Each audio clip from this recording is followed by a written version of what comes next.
자, 이번에는 독서광. 독서에 미친 사나이. 자, 강소성 팽성에 사는 옥계량의 아버지는 생전에 현지사까지 지낸 바 있었다. 청렴결백한 관리로 봉급을 받아도 그것을 저축해서 재산을 들이려는 생각은 아니하고 책만 잔뜩 사들여서 방안 가득 책뿐이었다. 방안 가득 책뿐이 있다. 이건 나도 그런데, 나도 그렇고 선배 수학 선생님도 책만 가득 있는데, 아들 계량의 대에 이르러서는 더욱 심해져 독서광이라 부를 만큼 책에 미친 사람이 되고 말았다. 가정 살림은 지극히 가난했으나 팔 것이라고는 아무것도 없었다. 오직 아버지가 사들였던 장서가 있을 뿐이었으나 이것은 한 권도 팔기가 아까워서 고스란히 보존하고 있었다. 아버지가 살아계실 무렵 권학편은 이제 송나라 진종이 지은 글로서 독서를 권장하는 시. 이 권학편을 족자에 써서 좌우명 삼아 담벽에 걸어 두었는데, 계량은 날마다 그 글귀를 읽어서 외우기까지 했다. 그러나 책을 읽어서 그것으로 생활의 양식을 얻으려는 것이 아니고 다만 책 속에야말로 금이나 쌀이 있다고 하는 권학편 중의 문구를 거의 광신적으로 믿고 있었다. 밤낮 없이 책 읽기에만 정신이 팔려 춥고 더운 계절의 변화조차 느끼지 못하는 듯했다. 그러므로 나이 20이 넘어서도 결혼 문제 같은 것은 생각지도 않고 권학편에 있는 대로 책 가운데서 아름다운 여인이 나타나기만을 기다리고 있었다. 이 권학편에 책 속에는 금은 보화도 있고 미녀도 있고 다 있다고 했어요. 책을 읽다 보면, 책 많이 읽다 보면 다 생긴다. 저절로 생긴다. 친척이나 손님이 찾아와도 인사말 한마디 변변히 할 줄을 모르고 한두 마디 이야기하고 나면 즉시 큰 소리로 책을 읽기 시작했기 때문에 손님이나 친척들은 어안이 벙벙해서 그대로 돌아가는 것이었다. 학정관이 시험을 치르게 하면 언제나 1등으로 급제했으나 그보다 급수가 높은 향시에는 급제하지 못했다. 어느 날 때마침 책을 읽고 있을 때 베란간 회오리 바람이 불어와서 책이 날아가 버렸다. 급히 쫓아갔는데 땅에 발이 푹 빠졌다. 맞은 발자국을 손으로 더듬어 보니 구멍이 뚫어져 있고 구멍 속에는 썩은 나뭇잎이 꽉 들어차 있었다. 구멍을 보니 옛날 사람이 양곡을 저축해 두었던 땅굴이었으며 양곡은 이미 썩어서 흙덩이로 변해 있었다. 물론 사람이 먹을 수는 없는 것이었지만 권학편 가운데 있는 책 가운데서는 천가지 양곡이 저절로 생긴다 라는 글귀가 거짓말이 아니라는 것을 확신하고 더욱 독서에 정진했다. 어느 날 사닥다리를 놓고 높은 단락에 올라가서 책꽂이를 뒤적이고 있으려니까 흩어진 책 속에서 지름이 한자쯤 되는 금년이 나왔다. 금년? 왕이 타는 수레 연자. 권학편에 쓰여 있기를 책 가운데 금옥이 있다는 금옥이 이것이라 생각되어 크게 기뻐하며 만나는 사람마다 보이고 자랑하였다.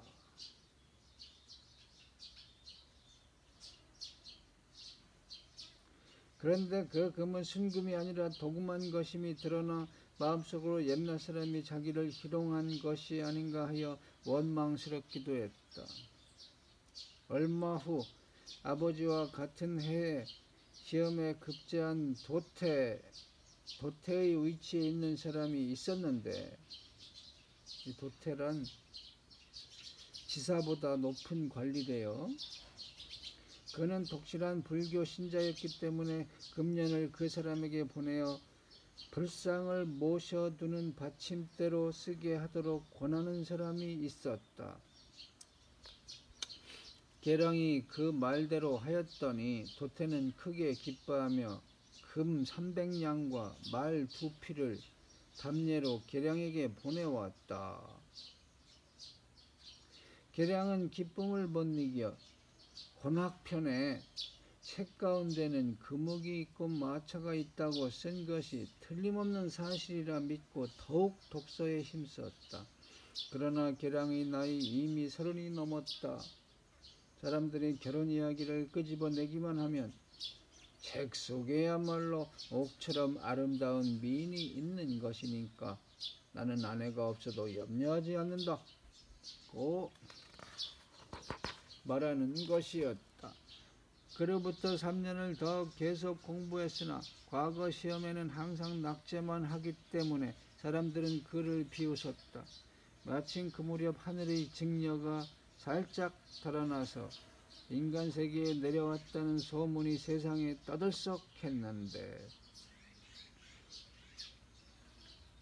사람들은 계량을 향하여 조롱했다. 직녀가 달아났다고 하는데 아마 계량에게 오기 위해서 없어졌나 보지? 계량은 자기를 조롱하느라고 그러는 줄을 알면서도 대꾸하지 않았다. 어느 날 밤 한서 제8권의 중간쯤을 읽고 있을 때 비단 헝겊에 미인의 모습을 그린 간지가 끼어 있었다. 깜짝 놀라며 중얼거렸다. 책 속에야말로 얼굴이 옥같이 아름다운 미인이 있다고 하는 것은 이런 것을 두고 한 말이 아닐까? 감격에 넘쳐서 자신이 꿈을 꾸고 있는 것이 아닌가 의심했다.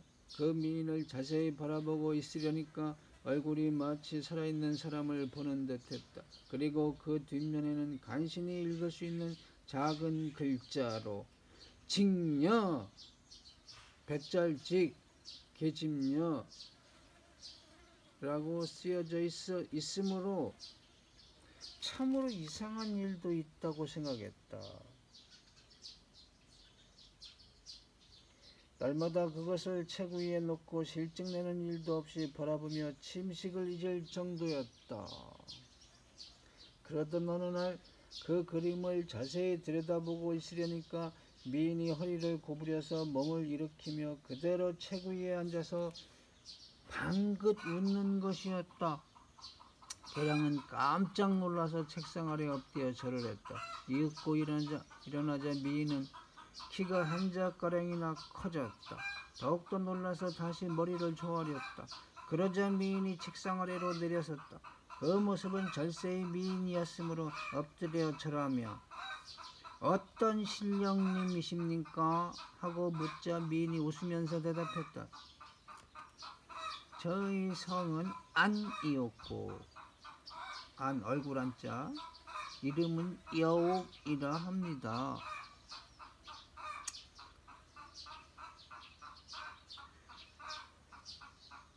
저놈의 닭이 추임새를 넣어주네. 그래, 닭아 실컷 울어라. 닭이 지금 알랐나봐요. 옆집 닭이.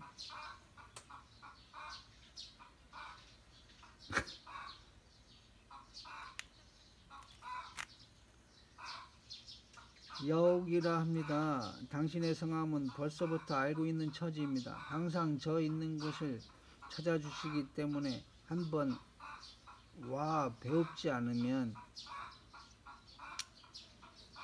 두고두고 옛사람의 말을 믿지 않으실 것 같아서요.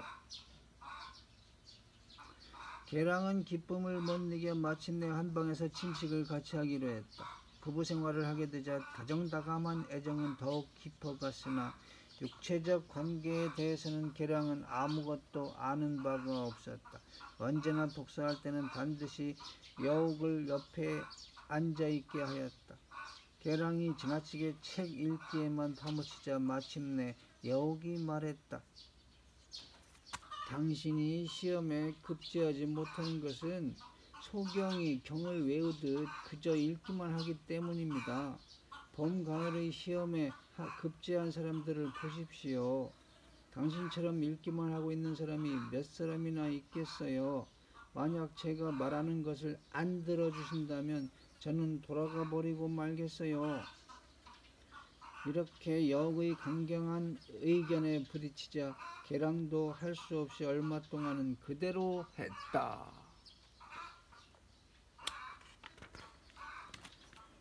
그러나 며칠이 지나지 않아서 여옥의 경고를 잊어버리고 글 읽기가 또 시작되었다. 얼마 후 여옥을 찾았으나 그 모습이 통 보이지 않았다. 정신이 뒤집히도록 놀라 꿇어앉아 빌었으나 모습은 그냥 그림자도 나타나지 않았다. 문득 첫 번 숨어있던 장소를 생각해내고 한서를 끄집어내어 한 장 한 장 조사하여 본래의 페이지를 넘기자 역시 그 자리에 끼어 있었다. 그렇지만 아무리 불러도 움직이지 않았다. 계량이 엎드려 절하며 다시는 책을 읽지 않겠다고 애원하며 매달렸다. 그러자 여옥은 아래로 내려서면서 말했다. 이제부터 제 말을 들어주지 않으면 영원히 작별하겠어요. 그리고는 장기와 바둑과 마작 따위의 기구를 사들여 놓고 오락을 즐기도록 했다. 그러나 계량은 아무리 해도 그런 오락에 흥미를 가질 수가 없었다. 여옥이 자기 옆을 떠나기만 하면 슬그머니 책을 꺼내서 읽는 것이었다. 여옥의 눈에 띄일 것을 염려하여 몰래 한서 제8권을 꺼내어 그 둔 곳을 알지 못하게 하기 위해서 다른 책 속에 파묻어 두었다. 어느 날 마침 책 읽기에 정신이 팔려있는 사이에 여옥이 들어왔으나 계량은 깨닫지 못하고 있었다.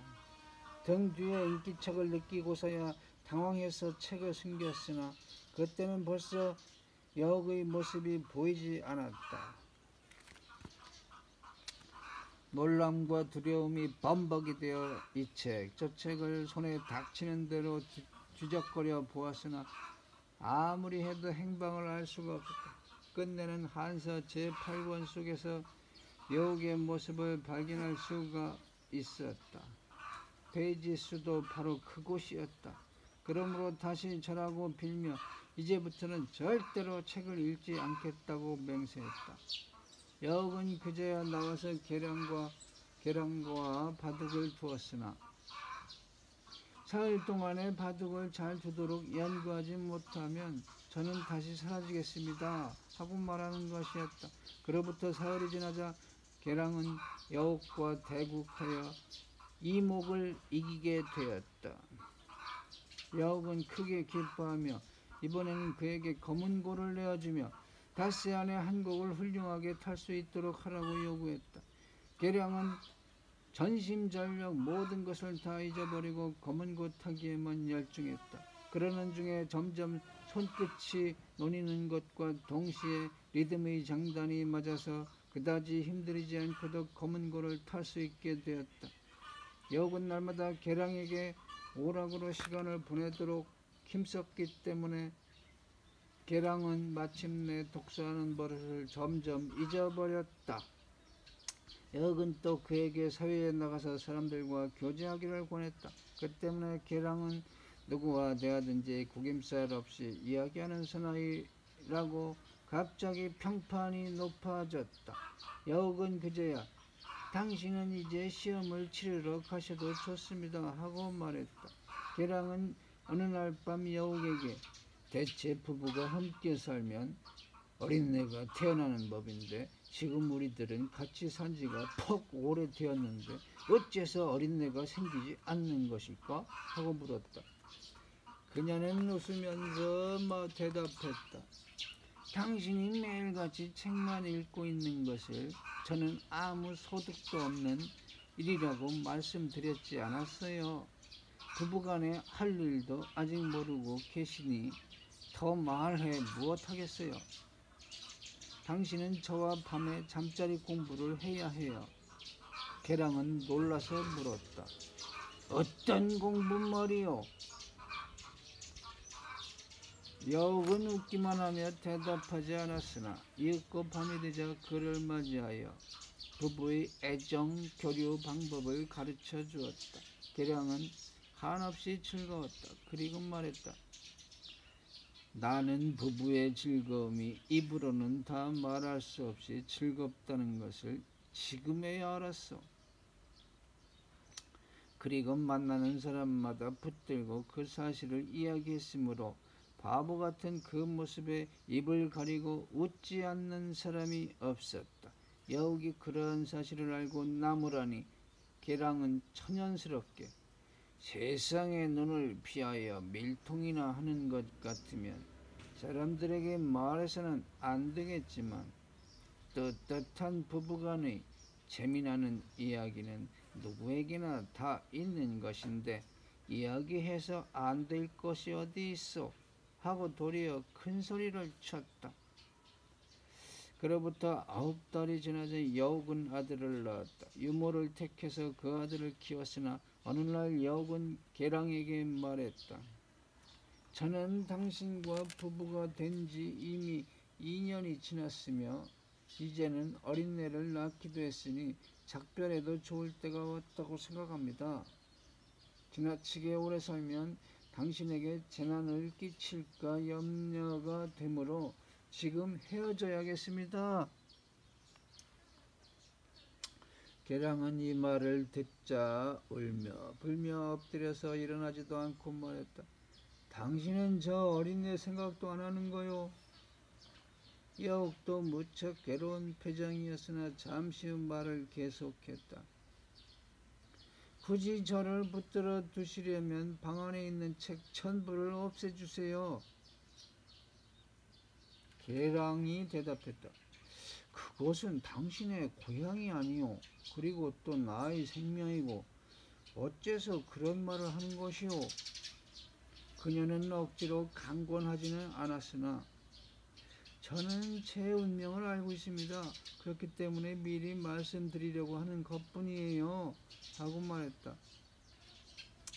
벌써부터 계랑의 친척들은 그의 집에 젊은 여인이 있는 것을 보고 놀라지 않는 사람이 없었다. 그러나 어느 집안과 혼인했다는 것은 들은 바가 없었다. 여러 가지로 묻는 사람들이 있었으나 계랑은 거짓말을 할 수도 없이 다만 잠자코 가만히 있을 뿐이었다. 그러므로 사람들은 더욱 의심을 품게 되었고 소문은 퍼져서 드디어는 현지사 사씨의 귀에까지 들어갔다. 사씨는 복건성 사람이며 나이 젊어 진사에 급제한 제사였다. 여욱의 평판이 하도 굉장함을 듣고 그 아름다운 자태를 한 번만이라도 보고 싶은 생각에 계랑과 여욱을 불러오라고 했다. 여욱은 이러한 사실을 알고 몸을 숨겨서 행방을 감추고 말았다.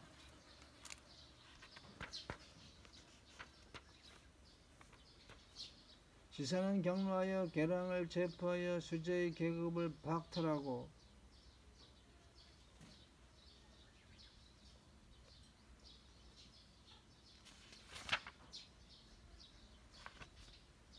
손목과 발목에 수갑을 채우고 호된 고문으로 여자의 행방을 추궁했다. 계랑은 모진 고문에 못 이겨 죽게 되었으나 한마디 말을 하지 않았다. 계랑의 식물을 잡아다가 고문한 결과 비로소 그 사정을 대강 알게 되었다. 지사는 여욱을 요괴의 화신이라 생각하여 마차를 대령시켜서 자신이 직접 계랑의 집을 찾아갔다. 집안을 둘러보자 보이는 곳마다 서적으로 꽉 들어차 있으므로 여인을 찾아내기가 어려운 것을 깨닫고 있는 책을 모조리 뜰로 끌어내어 불태워버렸다. 그러자 책 타는 연기는 언제까지나 뭉게뭉게 피어오르며 마치 먼지에 쌓인 구름같이 흩어지지 않아 하늘마저 어두워질 지경이었다. 계랑은 이윽고 석방된 후 아버지의 제자 되는 사람에게 부탁하여 소개장을 얻어가지고 다시 상급 시험을 치를 자격을 회복하게 되었다. 그해 가을 거인이 되는 시험에 급제하고 다음 해 봄 시험에 다시 진사의 장원으로 급제했다. 그러나 현지사 사씨에 대한 원한이 골수에 사무쳤으므로 안여옥의 의패를 만들어 놓고 아침 저녁으로 기도했다. 당신에게 만약 영혼이 있다면 나를 복건성의 관리가 되도록 해주시오. 그 후 과연 직지관의 명령을 받고 복건성으로 가게 되었다. 이 직지관은 중앙에서 지방으로 파견되어 탐관 오리를 적발 체포하는 관리다. 그러니까 암행어사구만. 암행어사. 3개월 동안 복건성에 체류하며 사씨의 비의 사실을 조사하여 지사를 체포토록 하고 그 가산을 일체 몰수했다. 사씨의 사건이 일단락되자 계랑은 그날로 자신도 책임을 벗어 의원 사직하고 고향으로 돌아왔다. 이사씨는 말하기를 이사씨는 이 책의 지은이 포송령의 필명이라고 했죠. 천하의 물건을 혼자만이 갖게 되면 질투를 초래하고 고서에는 마가 따르는 법이다. 여자 욕이라든가 서적의 마성이라든가 하는 이야기는 모두 기괴하고 황당무계에 가까운 것이나 서적을 읽는 것이 나쁜 일은 아니다. 그럼에도 불구하고 진시황과 같은 학정은 한없이 참혹한 일이다. 학정은 백성들을 학대하는 정치. 책을 많이 불태웠잖아, 진시황 때. 그거 분서갱유라고 하지, 분서갱유. 사씨의 그 뜻하는 바가 아름답지 못한 개인의 감정에서 시작된 것이기 때문에 원독의 응보를 받게 된 것도 지극히 당연한 일이다.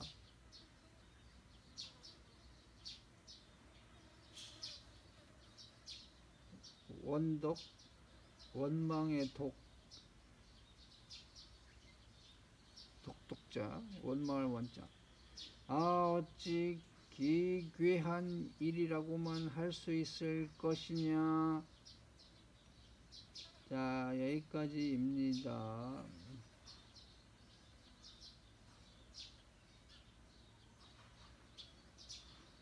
이게 진중 황제의 권학시에 그런 게 있어요. 서중자유, 천종속,